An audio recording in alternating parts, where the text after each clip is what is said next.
지금부터 내가 해주는 얘기 들어주겠니? 할렐루야. 오늘도 새날을 주신 하나님께 감사한 마음으로 예배하겠습니다. 예수 사랑하심은 찬양하겠습니다. 예수 사랑하심을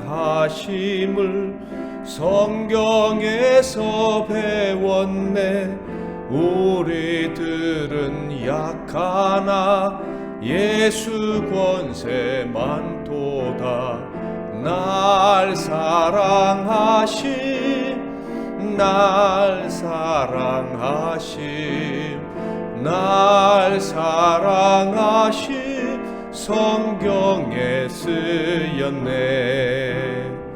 나를 사랑하시고 나의 죄를 다 씻어 하늘 문을 여시고 들어가게 하시네. 날 사랑하심, 날 사랑하심, 날 사랑하심 성경에 쓰였네. 내가 연약할수록 더욱 귀히 여기사 높은 보좌 위에서 낮은 나를 보시네. 날 사랑하심, 날 사랑하심, 날 사랑하심 성경에 쓰였네. 세상 사는 동안에 나와 함께 하시고 세상 떠나가는 날 천국 가게 하소서. 날 사랑하심, 날 사랑하심, 날 사랑하심 성경에 쓰였네. 오늘 하나님께서 주시는 은혜의 말씀은 로마서 14장 17절에서 19절 말씀이 되겠습니다. 시작성경 로마서 14장 17절에서 19절 말씀을 봉독해 드리겠습니다. 하나님의 나라는 먹는 것과 마시는 것이 아니요 오직 성령 안에 있는 의와 평강과 희락이라. 이로써 그리스도를 섬기는 자는 하나님을 기쁘시게 하며 사람에게도 칭찬을 받느니라. 그러므로 우리가 화평의 일과 서로 덕을 세우는 일을 힘쓰나니. 아멘. 오늘은 비판을 멈추고 덕을 세우라, 비판을 멈추고 덕을 세우라 라는 제목으로 하나님 말씀을 상고하겠습니다. 참된 믿음으로 살게 된 사람들은 모두가 다 사랑의 빚진 자라는 의식을 가지고 살아가게 되어 있습니다. 그래서 이기심으로 가득한 삶, 자기 자랑으로 가득한 삶을 살아갈 수가 없어요. 사랑의 빚을 갚기에도 턱이 없기 때문에 이기심이 발동할 수도 없고요. 당연히 남을 미워하거나 또 비교하거나 비난할 수도 없는 것입니다. 사랑의 빚을 갚으려 최선을 다하면 다할수록 여전히 갚아야 될 빚이 많다는 것을 알기 때문이죠. 조금 사랑의 빚을 갚았다고 자랑할 수도 없고요. 또 사랑을 베풀었다고 남들에게 자랑할 수 없을 뿐만 아니라 보상을 요구할 수도 없다는 것을 알고 살아갑니다. 그런데 이렇게 사랑의 빚을 지고 살아가는 것이 혹시 부담이라고 생각되는 분이 있을지 모르겠지만 결국 그럴 수가 없는 것이, 이런 삶을 살아갈 수 있다는 것 자체가 은혜이기 때문에 그렇습니다. 빚진 자라는 것을 하나님이 알게 해주셨기 때문에 보상을 기대하지 않고 사랑할 수가 있습니다. 이것이 얼마나 큰 복입니까? 하나님께서 먼저 우리를 택하시고 사랑하셔서 완전한 사랑을 베풀어 주셨습니다. 그 완전한 사랑의 징표가 예수 그리스도께서 우리를 위해서 대속의 죽음을 죽으신 것이고, 그 죽음 때문에 우리를 의롭다 하심을 받게 해주신 것입니다. 바로 이 사랑과 은혜 때문에 우리는 사랑의 빚진 자로 살아가는 삶을 배우게 된 것이죠. 은혜 때문에 빚진 자의 삶이 무엇인지 깨닫게 되었고, 또 우리가 베푸는 이 사랑이 허무한 사랑이 될 수 없고 완전한 사랑이 될 수 있다는 것을 알기에 우리는 사랑의 빚진 자로 살아가는 것을 기뻐하고 감사하게 되어 있습니다. 이것이 너무나도 큰 은혜라는 것을 사랑으로 살면 살아갈수록 더 뜨겁게 깨닫게 되는 것이죠. 그런데 이렇게 완전한 사랑의 길을 알게 된 사람, 하나님의 은혜로 빚진 자의 삶을 살게 된 사람들이 절대로 할 수도 없고 해서는 안 되는 것이 있습니다. 그것은 바로 이웃을 향한 비난과 비판입니다. 연약한 자, 나와 다른 자, 그리고 형제를 비판하거나 그들에게 무거운 짐을 지우는 일을 우리 믿음의 사람들은 절대 해서는 안 되고 할 수도 없다는 말씀입니다. 먼저 믿음의 연약한 자를 우리는 비판할 수가 없습니다. 로마서 14장 1절부터 3절을 볼까요? 믿음이 연약한 자를 너희가 받되 그의 의견을 비판하지 말라. 어떤 사람은 모든 것을 먹을 만한 믿음이 있고 믿음이 연약한 자는 채소만 먹느니라. 먹는 자는 먹지 않는 자를 없이 여기지 말고 먹지 않는 자는 먹는 자를 비판하지 말라. 이는 하나님이 그를 받으셨음이라. 여기서 믿음이 연약한 사람이란 이방 종교에서 개종한 지 얼마 되지 않은 로마 교회 교인들을 말하는 것입니다. 그들은 시장에서 파는 고기, 곧 우상 숭배에 사용되었던 고기를 먹으면서 지금까지 살아왔습니다. 그러다가 예수 믿고 신자가 된 것이죠. 믿음이 강한 사람은 그런 음식을 거부하고 채소만 먹을 수가 있었던 것 같습니다. 그러나 의지가 약한 자, 믿음이 약한 자들은 지금까지 해온 식습관을 포기하기가 쉽지가 않았어요. 예수님을 믿으면서도 술과 담배 같은 것을 포기하지 못한 성도들이 오늘날에 있는 것과 마찬가지였다라고 할 수가 있겠죠. 사도 바울은 바로 이런 연약한 신자들을 비판하지 말라고 가르칩니다. 비판하는 것은 사랑이 아니기 때문이라는 거죠. 그렇게 비판하는 사람은 자신이 사랑의 빚진 자라는 것을 망각한 사람인 것입니다.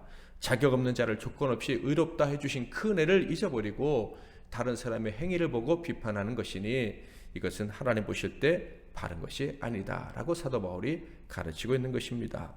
그래서 만약 이 연약한 신자를 비판한다면 그것은 사랑이 없는 행위일 뿐만 아니라 월권 행위라고 가르치고 있어요. 어떤 주인이 비판하지 않고 일을 맡겨준 종이 있습니다. 그런데 다른 사람이 그 주인의 종을 비판한다면 이것은 얼토당토하는 일이죠. 14장 4절에 보면 남의 하인을 비판하는 너는 누구냐? 그가 서 있는 것이나 넘어지는 것이 자기 주인에게 있음에 그가 세움을 받으리니 이는 그를 세우시는 권능이 주께 있습니다. 이 말씀을 통해서 우리가 알아야 될 것이 무엇입니까? 믿음이 강한 사람이든 믿음이 약한 사람이든 그를 세우신 분은 하나님이시다라는 거예요. 그들의 주인은 하나님이시다. 당연히 일을 맡기신 분도 하나님이시다라는 거예요. 그러므로 그 약한 자가 내 마음에 들지 않는다고 넘어뜨린다? 이것은 성도의 권한밖의 일인 거예요. 하나님이 세우신 자, 하나님의 종을 넘어뜨릴 권한은 하나님께만 있지 세상 어떤 사람에게도 그 권한은 주어지지 않은 것입니다. 절대 하나님의 종들에 대해서 사람이 감나라 배나라 할 수 없다고 사도 바울은 분명히 말하고 있는 거예요. 또한 사랑에 비친 자는 나와 다르다는 이유로 다른 신자를 비판할 수 없다고 가르칩니다. 5절 어떤 사람은 이날을 전날보다 낮게 여기고 어떤 사람은 모든 날을 같게 여기나니 각각 자기 마음으로 확정할지니라. 사람들은 다 비슷한 것 같지만 가까이 가서 보면 달라도 너무나도 다른 경우가 많습니다. 어떤 점에서 다른 점이 많느냐라고 살펴보면 그 종류가 한도 끝도 없겠죠. 그 중에서도 날에 대한 차이점이 유대교인들의 로마의 교인들에게 있었던 것 같습니다.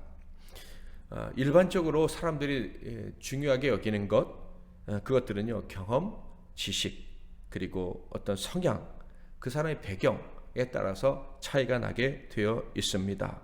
로마 교회는 유대인들의 영향으로 말미암아 유대인들의 영향을 더 많이 받은 사람과 적게 받은 사람들의 사이에 이런 어떤 날의 중요성에 대한 의식의 차이를 보였습니다.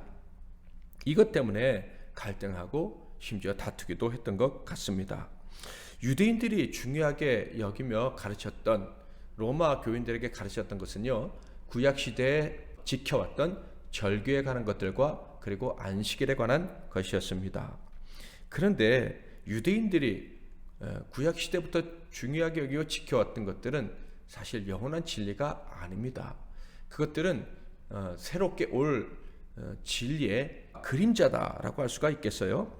완전한 것을 보여주기 위한 예시 같은 것이죠. 그것은 진짜가 아닌 거예요. 절기든 안식일이든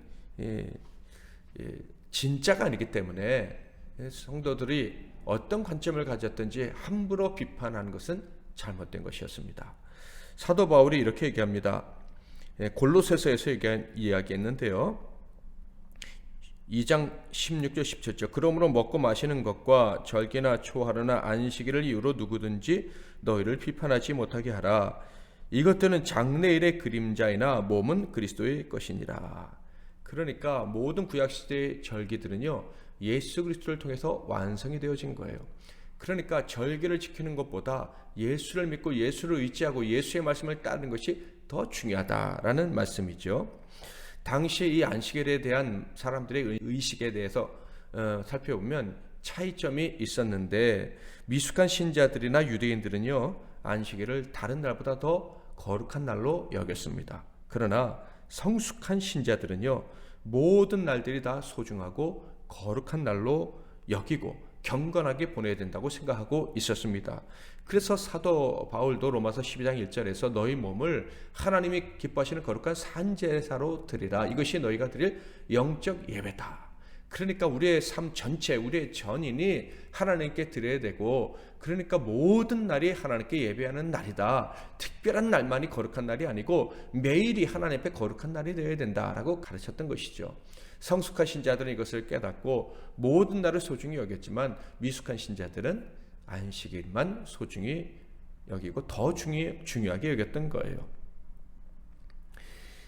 사도 바울은 가르칩니다. 어떤 날을 중하게 여기든지 중하게 여기지 않든지, 고기를 먹든지 먹지 않든지, 이것들은 본질적인 문제가 아니라는 거예요. 본질은 예수 그리스도 그분으로 완성이 되었습니다. 그것이 진리인 거예요. 다른 것이 진리가 아니다라는 거예요. 중요한 것은 우리가 누구 때문에 생명을 얻었느냐, 또 누구를 위해 살아가느냐, 이것이 중요한데 왜 덜 중요한 것에 그렇게 목숨을 걸고 그것 때문에 다투느냐라고 이야기를 하는 거예요. 로마서 14장 7절 8절 우리 중에 누구든지 자기를 위하여 사는 자가 없고 자기를 위하여 죽는 자도 없도다. 우리가 살아도 주를 위하여 살고 죽어도 주를 위하여 죽나니 그러므로 사나 죽으나 우리가 주의 것이로다. 사도 바울의 이 말에 동의하는 신자라면, 그러니까 우리는 주를 위해 사는 사람이다, 살아 죽으나 우리는 주의 것이다 라는 이 말씀에 동의하는 신자라면, 나와 조금 다른 생각을 가진 사람이 있다 할지라도 비판하면 안 되는 거예요. 함께 주를 위해 살기로 했으면 생각이 좀 달라도 품고 사랑하며 살아가야 한다라는 것입니다. 안식일을 좀 더 중요시 여긴다고, 또 덜 중요시 여긴다고 비판하면 안 되는 거예요. 오늘날에는 주일 성수겠죠. 주일 성수의 개념이 사람마다 조금씩 차이가 있는데, 그것 때문에 함부로 비판하거나 미워하면 안 된다 하는 것입니다. 주일 성수를 잘 할 수 있으면 믿음이 성숙한 신자겠죠. 혹시 못한 성도가 있다고 할지라도 함부로 비판하면 안 된다. 중요한 것은 예수님이 그 모든 사람을 위해서 십자가에 죽으셨고 예수를 믿는 믿음으로 매일 거룩하게 사는 것, 이것이 더 중요하다. 만약에 그래도 비판하고 싶은 이 악한 열정을 버릴 수가 없다면 다음의 말씀을 틀어야 될 거예요. 이 경고의 말씀을 듣고 생각을 고쳐야 될 것입니다. 10절 내가 어찌하여 내 형제를 비판하느냐? 어찌하여 내 형제를 업신여 여기느냐? 우리가 다 하나님의 심판대 앞에 서리라. 비판하는 사람은 심판대 앞에 서야 된다는 것을 기억하고, 비판하는 일에 두렵고 떨림으로 정신을 바짝 차리고 그 일에서 벗어나야만 할 것입니다. 이렇게 사랑의 빚을 지고 살아가는 신자라면, 나아가 성숙한 신자라면 남을 비판하지 않을 뿐만 아니라 또 다른 사람이 나 자신을 비판할 거리를 제공하지 말아야 할 것입니다. 나를 비판하여 시험에 들고 넘어지는 일이 있도록 하지 말아야 된다. 교회가, 목사가, 성도가 욕을 먹으면 그것 때문에 넘어지는 사람이 있다는 것을 우리가 너무 잘 알고 있지 않습니까? 그래서 비판거리를 제공하는 대신에 본을 보이는 삶, 덕을 세우는 삶을 살아야 된다라고 가르칩니다. 13절 그런즉 우리가 다시는 서로 비판하지 말고 도리어 부딪힐 것이나 거칠 것을 형제 앞에 두지 아니하도록 주의하라. 다른 지체를 비판하는 대신에 거기에 힘을 쓰는 대신에 본을 보이는 일, 덕을 세우는 일에 먼저 신경을 써야 된다. 선악 영향력을 끼치는 성숙한 신자가 참된 믿음의 사람, 사랑의 사람이다 라는 말씀이죠. 이렇게 덕을 세움으로 불필요한 비판이나 논쟁이 없는 거룩한 교회를 만드는 것이, 거룩한 공동체를 만드는 것이 신자의 의무입니다. 17절 말씀을 볼까요? 하나님의 나라는 먹는 것과 마시는 것이 아니요 오직 성령 안에 있는 의와 평강과 희락이라. 만약 교회 안에 비판이 있다면 이런 좋은 것이 올 수가 없습니다. 진리가 아닌, 본질적인 문제가 아닌 지엽적인 문제로 옳고 그름을 따지며 다투게 된다면 거기에는 성령이 역사하지 않는 거예요. 성령이 역사하지 않으니 의와 평강과 희락이 없는 이상한 교회, 하나님의 나라와 상관없는 교회가 되는 것이죠. 그러나 성도가 사랑으로 피차 본을 보인다면, 비판하는 대신에 덕을 세우기 위해 최선을 다한다면 그것은 천국의 모습을 구현한 거룩한 공동체가 될 것입니다. 하나님을 기쁘시게 하고 사람에게 칭찬받는 참 교회가 될 것입니다. 이로써 그리스도를 섬기는 자는 하나님을 기쁘시게 하며 사람에게도 칭찬을 받느니라. 사랑이 빚진 믿음의 사람들은요, 절대 다른 사람을 비판할 수가 없습니다. 덕을 세우는데 온 마음을 쏟고 살아가야 할 것입니다. 비판하는 대신에 화평하려 하고 서로 덕을 세우는 일에 힘을 써야 할 것입니다. 19절, 그러므로 우리가 화평의 일과 서로 덕을 세우는 일에 힘쓰나니. 사랑하는 성도 여러분, 우리 모두는 빚진 자들입니다. 사랑에 빚진 자들입니다. 당연히 우리는 남을 미워하거나 비판할 시간이 없습니다. 그런 자격을 포기하고 살아가야 합니다. 대신 우리는 사랑으로, 화평한 마음으로 덕을 세우는 데 집중하며 살아가야 할 것입니다. 마귀는 우리의 다름을 부각시켜서 서로 비판하게 만들려고 혈안이 되어 있습니다. 이렇게 성도가 서로 비판할 때 교회가 하나님 나라가 아닌 지옥이 될 것이라는 것을 잘 알고 있기 때문입니다. 이런 마귀의 흉계를 우리는 미리 알아차리고 그 흉계를 깨뜨릴 능력을 키워가야 할 것입니다. 어떻게요? 언제나 서로 사랑하고 격려함으로, 피차 본을 보이고 덕을 세움으로 마귀의 흉계를 깨뜨리고 주님이 머리가 되신 거룩한 공동체, 하나님이 칭찬해 주시는, 세상에도 칭찬받는 거룩한 공동체, 우리 MBC 나눔교회를 만들어야 할 것입니다. 오늘도 말씀 붙잡고 기도하시고 승리하시는 하루 되시기를 바랍니다. 하나님 아버지, 우리가 감당할 수 없는 사랑의 빚을 지고 평생 살아가게 해주시니 감사합니다. 이 놀라운 사랑을 받았으니, 이 사랑의 빚진 자가 되었으니, 이 빚을 갚고 살아가야 된다는 것을 깨닫게 되었으니 절대 우리 삶의 형제를 미워하거나 비판하는 일이 없게 하시고, 이런 어리석은 행동 때문에 공동체가 깨어지고 하나님 나라의 향기를 악취로 바뀌는 일은 우리 가운데 절대 없게 하옵소서. 언제나 모든 성도가 사랑하고 서로 본을 보여 그리스도의 향기가 진동하고 은혜가 넘치는 그런 우리 공동체가 되게 하옵소서. 예수 그리스도의 이름으로 기도하옵나이다. 아멘.